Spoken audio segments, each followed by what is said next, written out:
क्या आप जानते हैं कि इंस्टाग्राम का नोटिफिकेशन सिस्टम इस तरीके से डिजाइन किया गया है कि अगर आप अपनी फोटो इंस्टाग्राम में पोस्ट करते हैं और अगर आपके फ्रेंड्स उस पर लाइक करते हैं तो इंस्टाग्राम एकदम आपको वो लाइक्स नहीं दिखाएगा, यानी आपको काफी देर तक उसमें 0 लाइक्स दिखाई देंगे। लेकिन जब उस फोटो पर थोड़े ज्यादा लाइक्स आ जाएंगे तब इंस्टाग्राम हमें नोटिफिकेशन सेंड करेगा।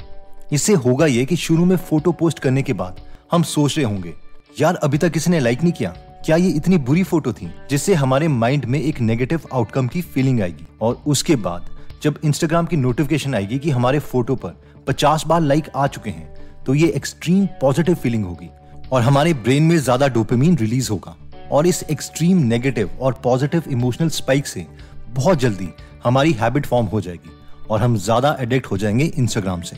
फेसबुक के यूजर्स ग्रो करने की टीम में वाइस प्रेसिडेंट रहे चामत पलीपतिया कहते हैं कि कभी कभी मुझे खुद पर बहुत गुस्सा आता है कि हमने फेसबुक के एल्गोरिदम में ऐसे फीचर्स डाले हैं जिससे dopamine driven feedback loops create होते हैं, जिससे यूजर्स फेसबुक के एडिक्ट बन चुके हैं और इसकी वजह से सोसाइटी बर्बाद हो रही है। और इन सब डोपामिन रिलीजिंग फीचर की वजह से अगर हमारा फोन हमसे थोड़ी देर के लिए भी गुम हो जाए तो हम पैनिक करने लगते हैं। और ये इसलिए है क्योंकि हम हर रोज कम से कम 2 से 4 घंटे अपने फोन में टाइप, स्वाइप या टच करने में लगाते हैं। एक स्टडी से पता चला है कि ऑन एन एवरेज एक इंसान दिन में अपने फोन को 2600 बार टच करता है। I mean really 2600 times. तो अब हम में से मैक्सिमम लोग ये सोचे होंगे कि ये सारी फेमस एप्लीकेशंस जो है फेसबुक, इंस्टाग्राम एक्सेट्रा, इसके इंजीनियर सोचते क्या है प्रोग्रामिंग करते वक्त। तो एक इंपॉर्टेंट कॉन्सेप्ट जो इन सब इंजीनियर्स को पता है वो है dopamine release using variable rewards.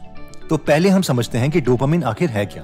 तो अगर बहुत ही सिंपल भाषा में कहें तो डोपामिन एक हार्मोन है जो हमारी बॉडी रिलीज करती है जब हमें लगता है कि हमें कोई रिवॉर्ड मिलने वाला है। अगर हमें लग रहा है ओह मुझे आइसक्रीम मिलने वाली है तो हमारी बॉडी डोपामिन रिलीज करेगी। वाओ आज तो मुझे सैलरी मिलेगी तो बॉडी हमारी डोपामिन रिलीज करेगी। या फिर वाओ आज तो मैंने अपनी अच्छी फोटोग्राफ्स क्लिक करी थी और ये मैं इंस्टाग्राम में डालूंगा और लाइक्स मिलेंगे, तो भी हमारी बॉडी डोपामिन रिलीज करेगी। अब इंजीनियर्स और साइकोलॉजिस्ट ये जानते हैं कि अगर हम फीचर्स कुछ इस तरीके से बनाएं जिससे यूजर को उनकी ऐप खोलने से डोपामिन के शॉट मिले यानी अच्छा लगे तो यूजर उस एप्लीकेशन से एडिक्ट हो जाएंगे। ह्यूमन बिहेवियर के बारे में सब इंजीनियर्स और साइकोलॉजिस्ट को ज्यादा पता तब चला जब उन्होंने बीएफ स्किनर के एक्सपेरिमेंट स्टडी किए थे। बीएफ स्किनर के मैक्सिमम एक्सपेरिमेंट्स पिजन्स और चूहों पर हुए थे और आज हम पहले वही एक्सपेरिमेंट्स देखेंगे कि हमारा ब्रेन भी चूहों से ज्यादा डिफरेंट नहीं है। बीएफ स्किनर का एक फेमस एक्सपेरिमेंट है जिनमें वो एक बॉक्स लेते हैं जिसमें एक लीवर लगा है जिसे प्रेस करने पर खाना निकलता है। इसके बाद स्किनर और बाकी साइंटिस्ट इसमें एक चूहा रख देते हैं जो काफी दिनों से भूखा है। वो बॉक्स में इधर उधर घूमता है, उसे कुछ पता नहीं चलता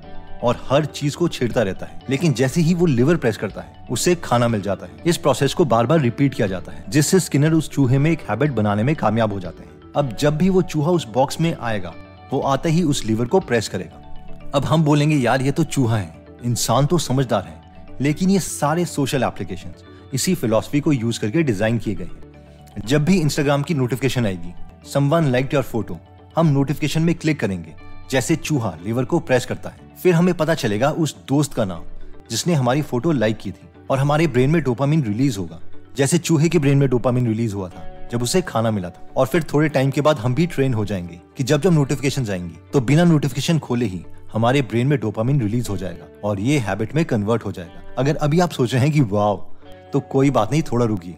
स्किनर का एक इससे भी अमेजिंग एक्सपेरिमेंट था जिसमें उन्होंने वेरिएबल रिवॉर्ड सिस्टम के बारे में बताया था। स्किनर ने ये नोटिस किया कि चूहा और पागलों की तरह लीवर को प्रेस करता रहेगा अगर उसका रिवॉर्ड वेरिएबल है, यानी कभी लीवर प्रेस करने पे उसे रिवॉर्ड दो और कभी ये रिवॉर्ड ना दो। इससे चूहे के ब्रेन में डोपामिन की क्रेविंग पैदा हो जाएगी जिसकी वजह से वो बहुत जल्दी एक एडिक्टिव हैबिट में कन्वर्ट हो जाती है। टेक्नोलॉजी कंपनीज इस एक्सपेरिमेंट के रिजल्ट को बहुत अच्छे तरीके से यूज करती हैं। क्या आपने नोटिस किया है कि जब भी आप इंस्टाग्राम या फेसबुक को स्क्रॉल कर रहे होते हैं तो हर पोस्ट हमें मजेदार नहीं लगती, 2-3 पोस्ट इररेलेवेंट होती है, लेकिन फिर एक पोस्ट आएगी जो हमें अच्छी लगेगी और हमारे ब्रेन में दोबारा से डोपामिन रिलीज हो जाएगा। और ये इन्फिनाइट कंटेंट और इन्फिनाइट क्रेविंग डोपामिन शॉट्स की हमें इन एप्लीकेशंस की तरफ बहुत एडिक्टिव बना देती है। और यही रीजन है कि लॉटरी सिस्टम या ट्रेडिंग बहुत एडिक्टिव हो जाती है क्योंकि इन चीजों में वेरिएबल रिवॉर्ड है। लॉटरी में हम क्रेव करते हैं कि हम जीत जाएं, यानी डोपामिन की क्रेविंग, और एग्जैक्टली सेम ट्रेडर्स के माइंड में भी चल रहा होता है। एक्चुअली हमने जो 2 पिछले एक्सपेरिमेंट्स की बात की थी उन दोनों एक्सपेरिमेंट्स में चूहों को काफी दिनों तक भूखा रखा गया था जिसकी वजह से उनमें कोई भी हैबिट डालना आसान था। लेकिन जिन चूहों का पेट भरा हुआ था उन्हें किसी चीज की हैबिट डालना मुश्किल था इसके लिए बीएफ स्किनर ने कुछ ऐसा किया जो पिछले 2 एक्सपेरिमेंट से ज्यादा एडिक्टिव था, जिसमें उन्होंने रिवॉर्ड की जगह पेन यानी दर्द इंट्रोड्यूस किया, यानी नेगेटिव रीइंफोर्समेंट। अब इसमें हुआ ये कि बॉक्स के फ्लोर में इलेक्ट्रिक ग्रिड था जिसमें थोड़ा सा करंट कभी भी दिया जा सकता था और लीवर प्रेस करने के बाद वो करंट बंद होता था। जब तक उस बॉक्स के करंट में फ्लो नहीं दिया गया तब तक उस चूहे को ज्यादा परवाह नहीं थी, लेकिन जैसे ही उसे करंट दिया गया वो फटाफट लीवर को प्रेस करने लगा और ये बहुत ही जल्द हैबिट में कन्वर्ट हो गया। और अब ऑब्वियसली आप में से इंटेलिजेंट लोग ये सोच रहे होंगे कि ह्यूमंस में ये नेगेटिव रीइंफोर्समेंट का कॉन्सेप्ट कैसे यूज करते हैं, क्योंकि हमें पेन नहीं दी जा सकती, लेकिन हमारे ब्रेन में जानबूझकर थोड़ा सा स्ट्रेस क्रिएट किया जा सकता है जिसे प्रोग्रामर्स इच कहते हैं, यानी खुजली। और ये हो सकता है मिस्ट्री क्रिएट करके, जैसे कि ज्यादातर नोटिफिकेशंस हमें इंस्टाग्राम में आती है समवन लाइक्ड योर फोटो, और ये समवन हमें तभी पता चलता है जब नोटिफिकेशंस हम क्लिक करते हैं।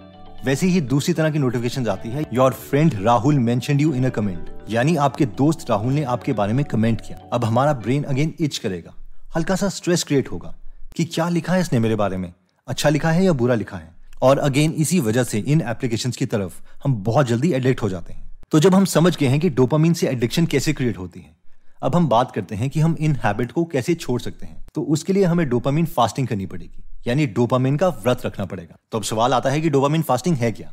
तो डोपामिन फास्टिंग एक तरह से डिजिटल रेजिस्टेंस है, जिसमें हम कुछ समय के लिए खुद को social media, music, internet, gaming, masturbation, social interaction और इवन अननेसेसरी ईटिंग से रोकते हैं। तो अब आपके मन में ये सवाल आ रहा होगा कि इसका फायदा क्या है? एक्चुअली खुद को इन सब चीजों से रोकने का फायदा ये है कि बार बार जो इन सब एप्लीकेशन से हमारे ब्रेन में डोपामिन रिलीज होता है वो ना हो, जिसकी वजह से हम अपने ब्रेन को रीसेट कर पाए और जो काम हमें पहले बोरिंग लगने लगा था वो भी इंटरेस्टिंग लगने लग जाए। डोपामिन डिटॉक्स के वक्त हम सिर्फ walking, cycling, swimming, book reading या एक्सरसाइज कर सकते हैं, यानी वो सारे सिंपल टास्क जिसमें रिवॉर्ड कम हो और डोपामिन ब्रेन में कम रिलीज हो।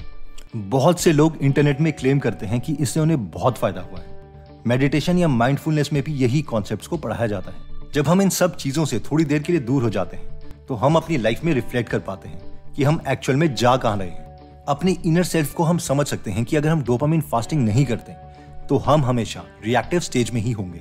हमें भी इन चूहों की तरह कोई ना कोई स्टिमुलस मिलता रहेगा और हम बिना सोचे समझे रिएक्ट करते रहेंगे। एक बार हम सारे कॉन्सेप्ट को जल्दी से रिवाइज कर लेते हैं ताकि वो ब्रेन में स्टिक हो जाए। तो इस वीडियो में हमने सबसे पहले बीएफ स्किनर के 3 फेमस एक्सपेरिमेंट्स देखे, जिनसे या तो हमारे ब्रेन में डोपामिन रिलीज होता है या फिर डोपामिन की क्रेविंग होती है। पहले एक्सपेरिमेंट में बीएफ स्किनर ने चूहों पर पॉजिटिव रीइंफोर्समेंट की थी कि अगर भूखे चूहे लीवर को प्रेस करते हैं तो उन्हें खाना मिलेगा, जिसकी वजह से इन डोपामिन शॉट से बहुत जल्दी उनकी आदत बन गई। सेकेंड एक्सपेरिमेंट में वेरिएबल रिवॉर्ड था, यानी कई बार उन्हें खाना दो और कई बार ना दो। इससे होता यह था कि कई बार उनका ब्रेन डोपामिन रिलीज करता था और कई बार नहीं करता था, जिसकी वजह से डोपामिन की क्रेविंग होती थी और हैबिट बनना पिछले मेथड से और भी आसान हो गया।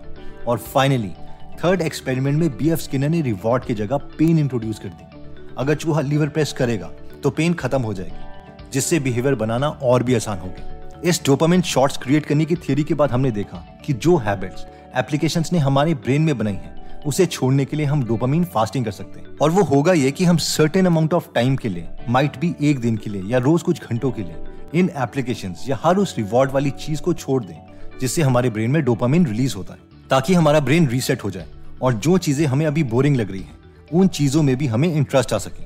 दोस्तों, एक अनाउंसमेंट थी कि हमारी टीम ने मराठी यूजर्स के लिए गीगल का एक मराठी यूट्यूब चैनल बनाया है, जिसे अगर आप चाहें तो सब्सक्राइब कर सकते हैं और हमें जेन्युइन फीडबैक कमेंट्स में जरूर दें ताकि हम इंप्रूव कर सकें। मराठी गीगल चैनल का लिंक मैं डिस्क्रिप्शन और फर्स्ट कमेंट में दे दूंगा। दोस्तों, अगर आप ऐसी नॉलेजेबल इन्फॉर्मेशन मिस नहीं करना चाहते तो आप गीगल एप्लीकेशन डाउनलोड कर सकते हैं, जहां पर 1000 से ज्यादा बुक समरीज हिंदी में अवेलेबल है, जिन्हें हम पढ़ भी सकते हैं और सुन भी सकते हैं। इसमें 150 से ज्यादा बुक समरीज फ्री में हिंदी में अवेलेबल है और हर हफ्ते हम एक फ्री बुक समरी इसमें ऐड करते रहते हैं।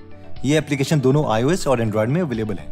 तो अगर आप इस एप्लीकेशन में इंटरेस्टेड हैं तो इसका लिंक मैं डिस्क्रिप्शन और फर्स्ट कमेंट में दे दूंगा। एनीवेज दोस्तों, अगर आप ऐसी नॉलेजेबल वीडियोस मिस नहीं करना चाहते तो सब्सक्राइब करने के बाद बेल का बटन दबाना मत भूलिएगा। आप कमेंट करके ये भी बता सकते हैं कि आप नेक्स्ट वीडियो किस टॉपिक पर चाहते हैं। जल्द ही हम आपसे दोबारा मिलेंगे। जय हिंद।